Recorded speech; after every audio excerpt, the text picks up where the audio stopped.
that I'm not recommending anything I'm about to say in this video. I've simply taken one of the most influential books ever written, and I will try to break down some of the ideas with hopefully relevant examples.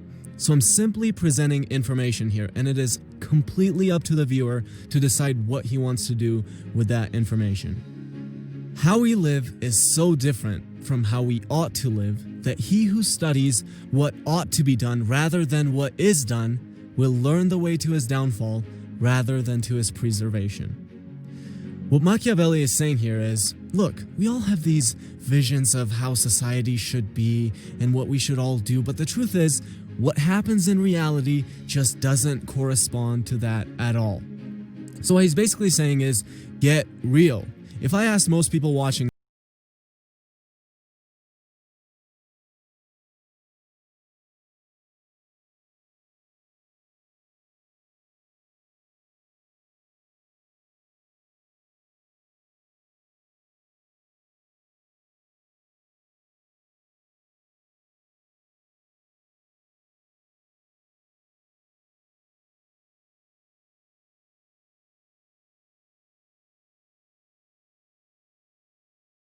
this, And what civic virtue is about effective political leadership.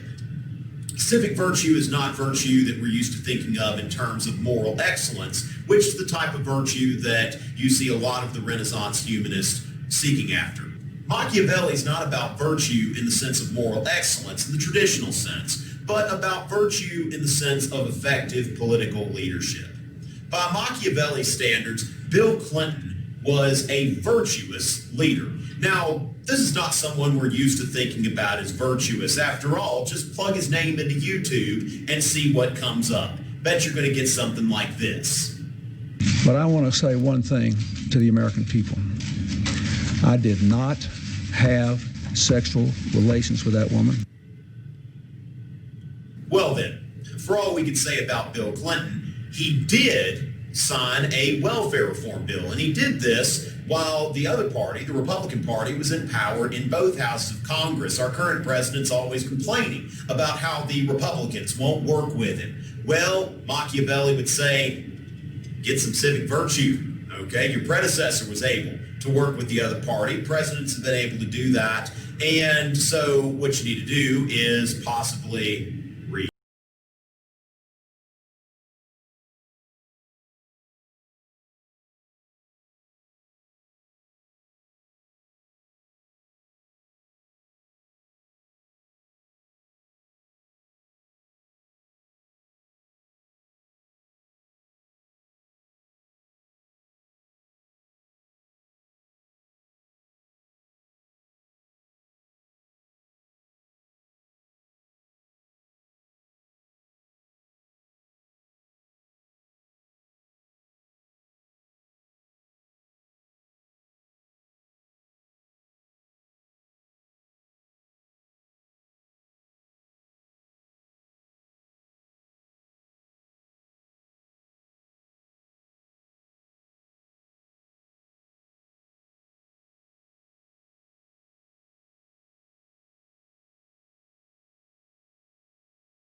to rule, this is how they should rule. And if we were going to put the prince into just one catchy phrase, perhaps make war, not love. Think of Machiavelli as the anti-hippie. And let's think back to the Romans, all right? What were the Romans good at more than anything else? They were good at war. They built a great empire by being good at war. So Machiavelli notes that when princes have thought more of ease than of arms, they have lost their states. Looking back at the history of Rome, you see this happen. The Romans become soft, and then they lose their empire. So first of all, be good at war before anything else. What civic virtue is. Civic virtue is effective political leadership, not principled political leadership, but effective political leadership.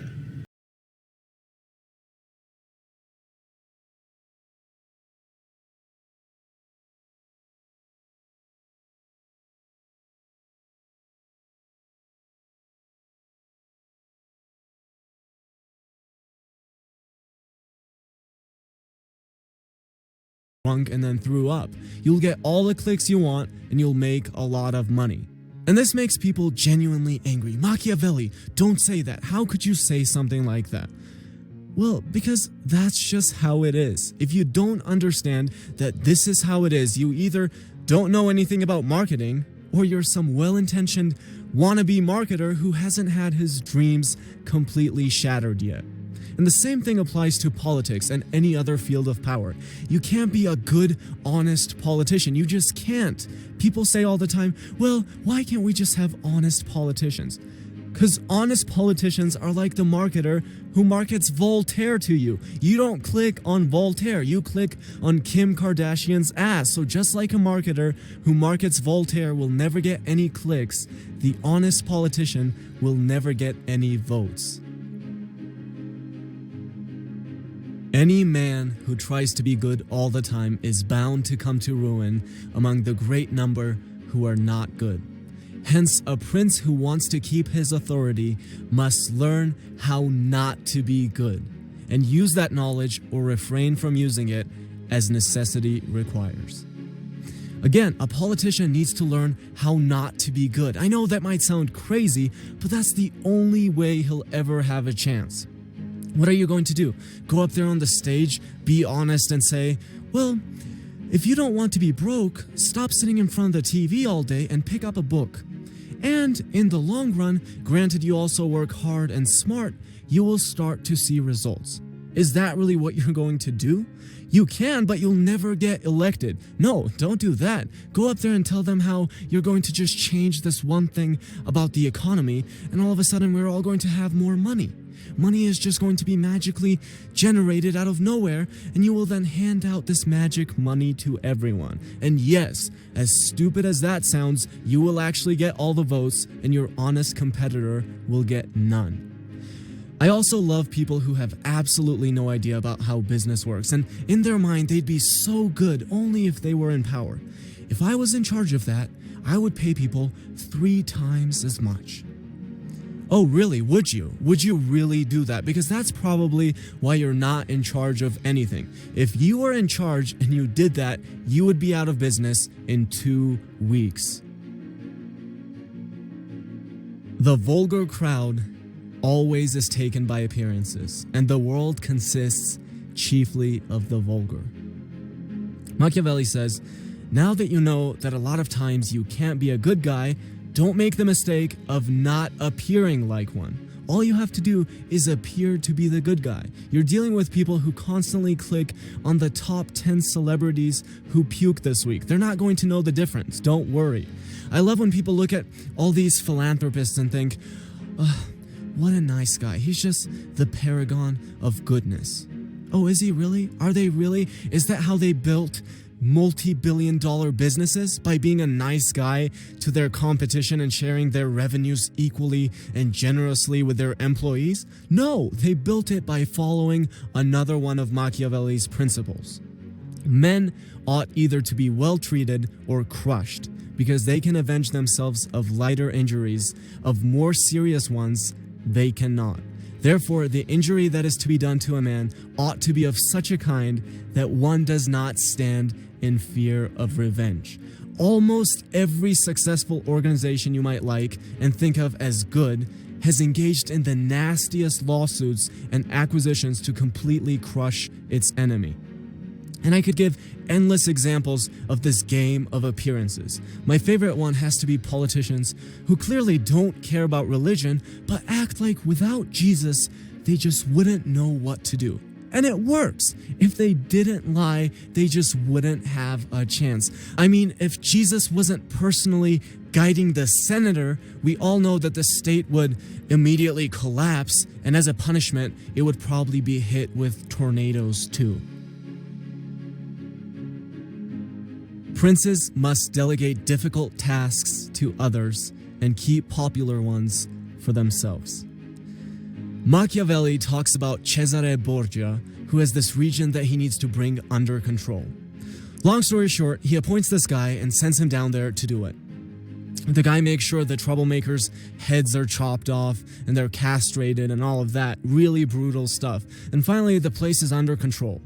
The problem now is people have seen a lot of cruelty, and they're pretty pissed off. So what's Borgia's solution? He has the guy who did all his dirty work cut in half and thrown onto the city square. Then, he makes sure to provide the citizens with food and entertainment, and what's the result? The dirty, effective work was carried out just like Borgia wanted, but he's not the one people are angry at.